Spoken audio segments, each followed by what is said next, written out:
Credit Microsoft. Just a month from its launch, Microsoft recently posted a behind-the-scenes look at how it made the Xbox One X, which, it claims, will be the most powerful console yet released. The very first challenge the engineering and design team tackled, Microsoft says, was making sure the X was a true 4K gaming machine, something the company's put up front and center of its marketing campaign around the machine. This, as the company says, was the driving force behind how the machine was designed and created. The Scorpio engine is designed, at its core, to be the most powerful system on a chip for game consoles that has ever been created, the company said. And to make that happen, it was clear that nearly every component that was to be housed in the system was going to have to be custom-built.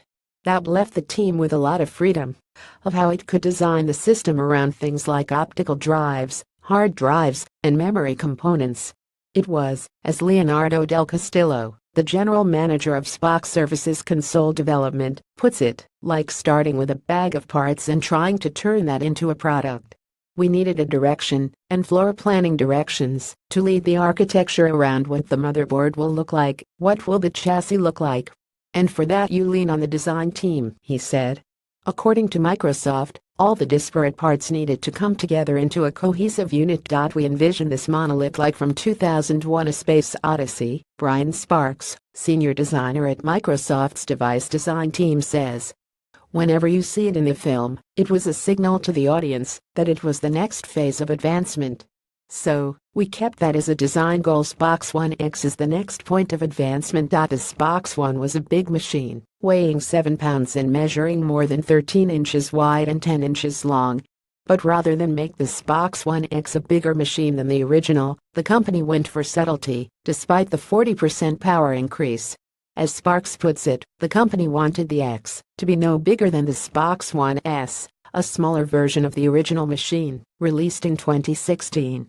The two teams worked together to build a machine that worked within the compact design it envisioned.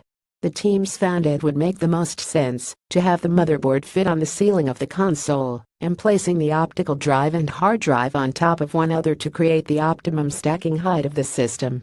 To continue with the efficient design, getting these parts into a small form factor, they placed the power right behind the optical drive. In turn, this allowed them to keep all the ports on the back of the system in nearly same place as Xbox One S, so that when you're upgrading to Xbox One X, setup would be as simple, yet familiar, as possible. The Xbox One X is expected to be released on November 7th. It will be the third Xbox One model released.